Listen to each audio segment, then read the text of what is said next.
the more we talk about it, like tonight, the more we can raise some awareness and then let our community know, especially people who are making these laws and policies, to understand that how women are getting impacted when their voice is not being included into those policy making.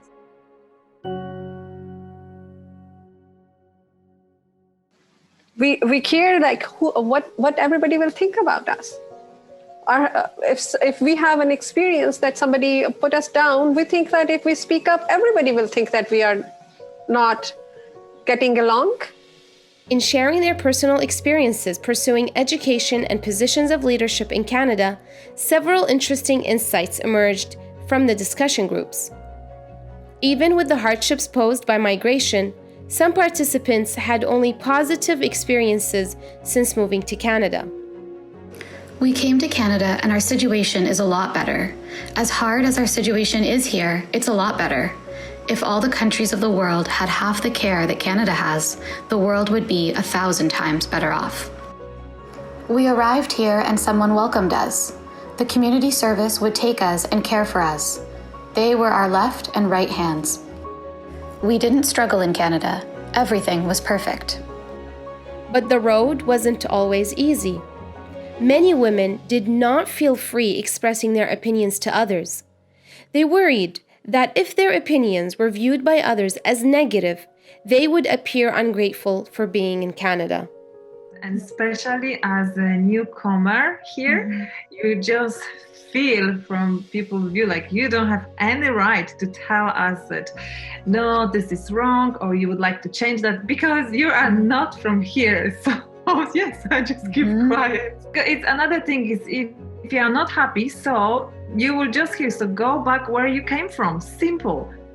Minority women also felt the burden of representing their whole community. Fear of reinforcing negative stereotypes about their culture often prevented them from speaking up at work and standing up for themselves in larger society.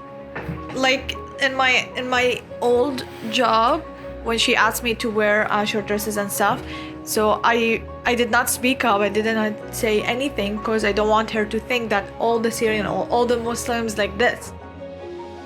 Newcomer women's lack of English speaking skills, particularly on arrival to Canada, made them feel too shy, afraid, and even embarrassed to speak to others. But it was very hard and I couldn't speak up. And this is just one example, because I think through those 20 years I had many times that I wanted to speak up and I couldn't, because the lack of confidence, the lack of, or the fear, like my English is not good enough. Even to be here this night, I was with Lisa on the phone and Lisa, I don't think my English is good enough. Always putting myself down. Yeah. So it is a terrible mistake, but I'm just trying to work on it every single day. Language barriers impacted their confidence, dissuading them from applying for jobs, nominating themselves for promotions at work, or going back to school because they feared being ridiculed or looked down upon. You will think you are lower than the other students because you don't speak the language very fluent, and they do. So you feel shy if you wanna maybe ask or anything. You just keep quiet all the time, even if you don't understand the context. Women who were able to access English classes through local community organizations increased their interactions outside the household, engaged more with their community, and integrated more comfortably into social and economic life. It took for a long time, right? To build confidence in myself. Now I think my English is okay. I can communicate with most people, and I getting education, so I have more and more confident. Overall, participants felt that their local community organizations offered many excellent supports. However, newcomer women indicated a need for language classes that were flexible enough to accommodate their childcare and work schedules and that could be adapted for those with limited digital literacy. Canada is very diverse, very multicultural. So we really have to be open about our differences, because the differences makes us very unique. And because if one person cannot speak English, but that person have another skill that can make that community or that workplace better. So I think that's really important for me, if our community work together and really see each other as who they are, not where they're from or what color they have. A deep understanding was shared across the discussion groups that diversity brings value to Canadian society and that these differences are to be celebrated. This is the strength of inclusion, not exclusion, because we need more diverse voices.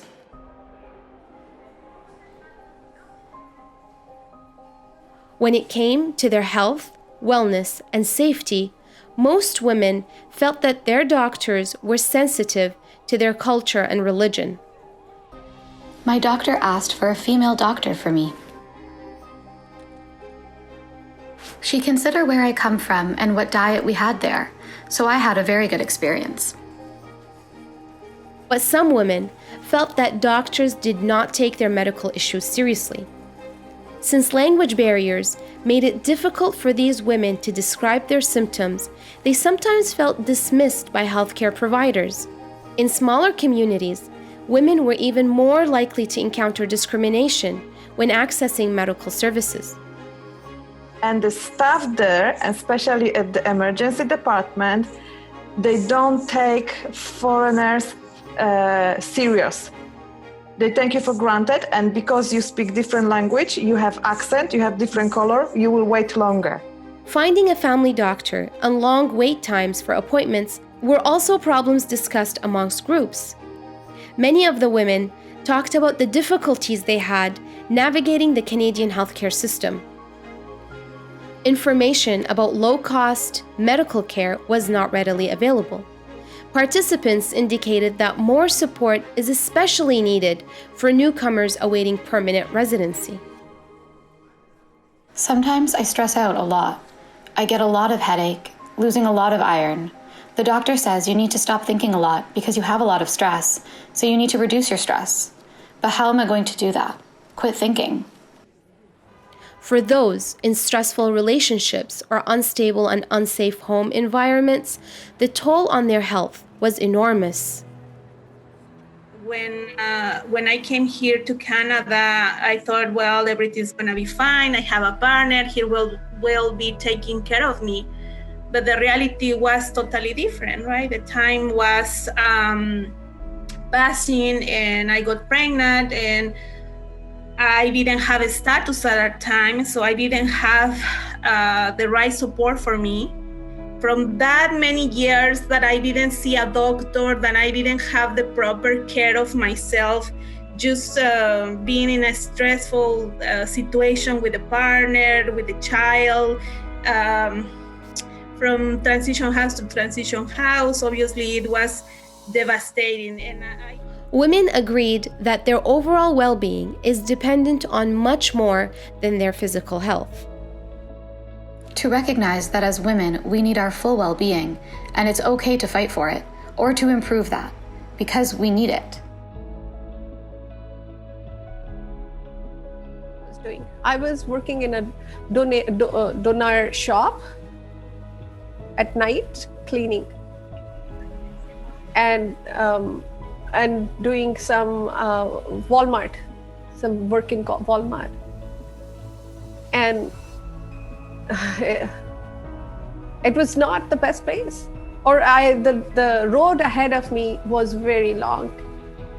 I was taking 3 courses in BCIT and raising 5 children, dealing with the courts and heartbreak, and very little money to support my family, and growing children, even their need for food was something that I have to be very mindful how to have all of their needs fulfilled.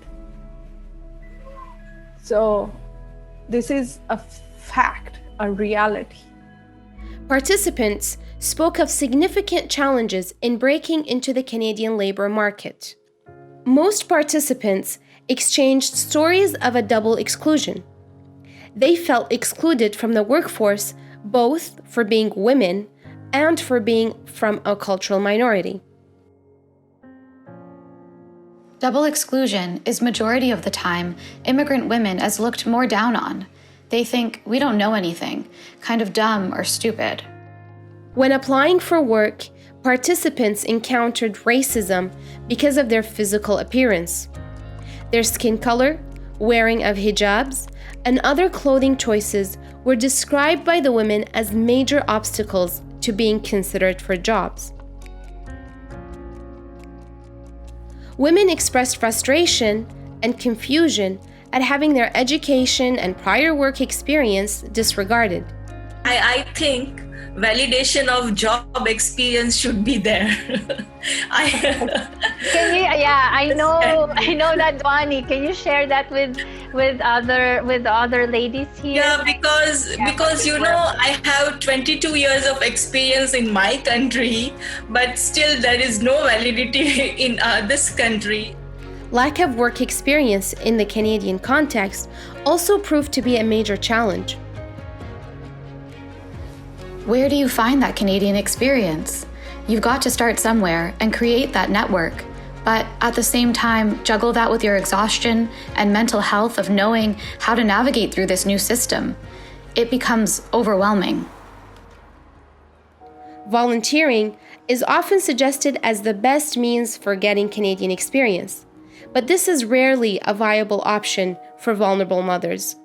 And then every time when they apply for work, they were told that you don't have a work experience in Canadian culture, so you have to go to do volunteering.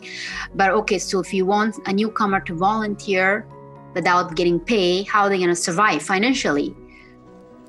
Childcare has been a really, really big issue and impacts the kind of jobs you can have. The support you get back home when you have a kid, for you to go to work, my mom, my dad, my sibling, here it's totally different. I was thinking, how can I work and how can I care for my babies too?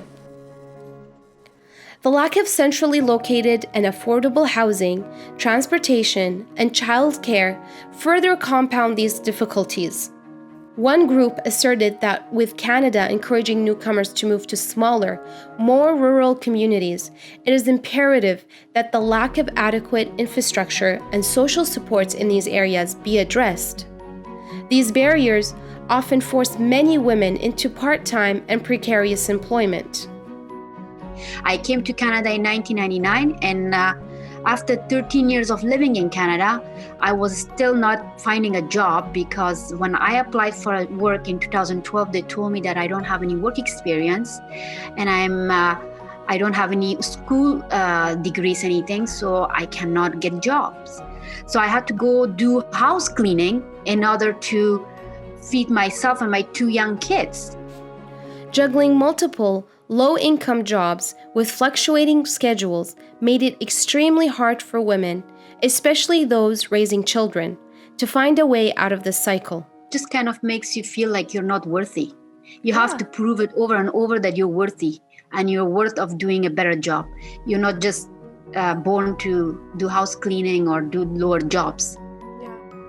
Despite the challenges, participants were optimistic about the future, citing a better life for their children and families as their primary motivation. What does it take for me to have a respectable, reasonable income source that I can support myself and have a life? Because having a life means that we have economic security.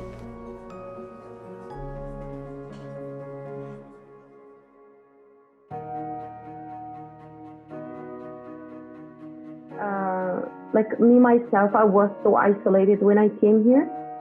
I didn't feel that I belong. Yeah. When I arrived to Canada, I didn't have any any relatives or family or friends. Like I was completely on my own. Me and my family, my husband and my 4 years old now son. I was afraid to socialize.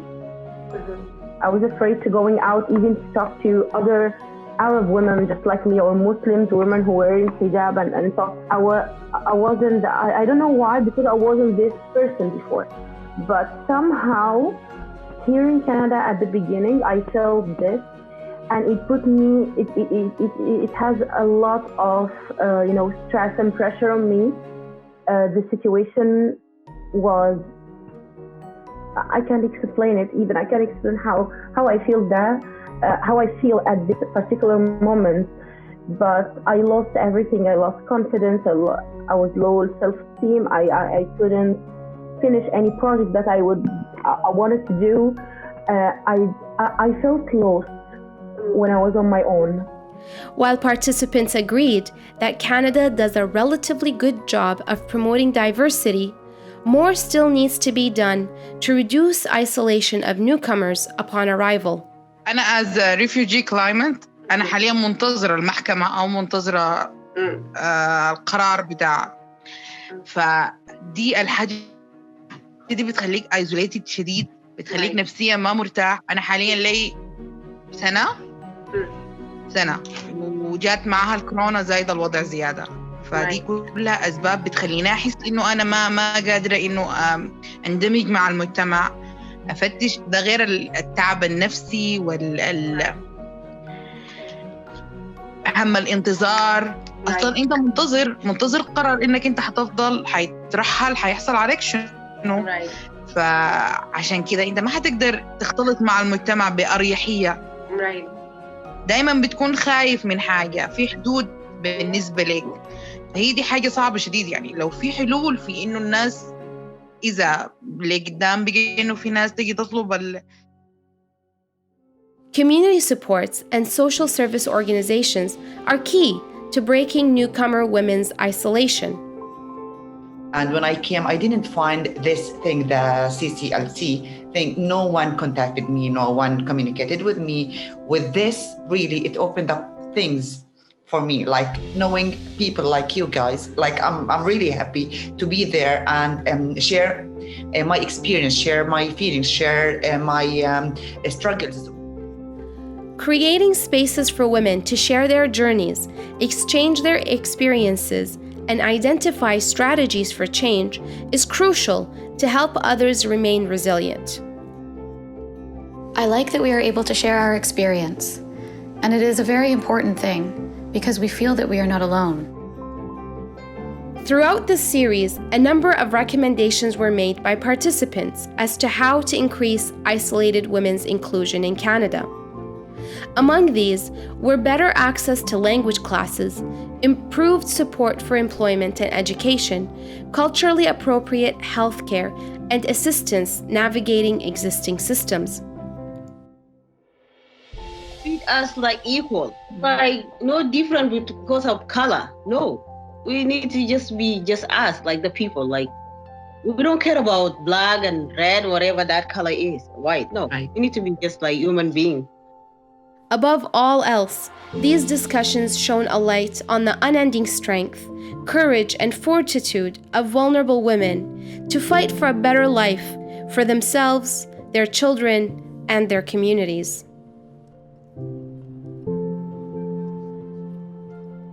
My daughter calls me unstoppable. She says, "Mom, you're a very strong woman and you're unstoppable, and nobody can stop you." It's also about like paying it forward, moving forward, including other women, holding hands together, because we are powerful. Yes, at times we face that we are questioned, that our worth is questioned. And we feel that we are questioning our worth too. But when we hold hands together and we walk together and we keep on moving forward, we transform. We transform society, community, our lives, and our children's life. Our children feel proud. My children are very proud of me.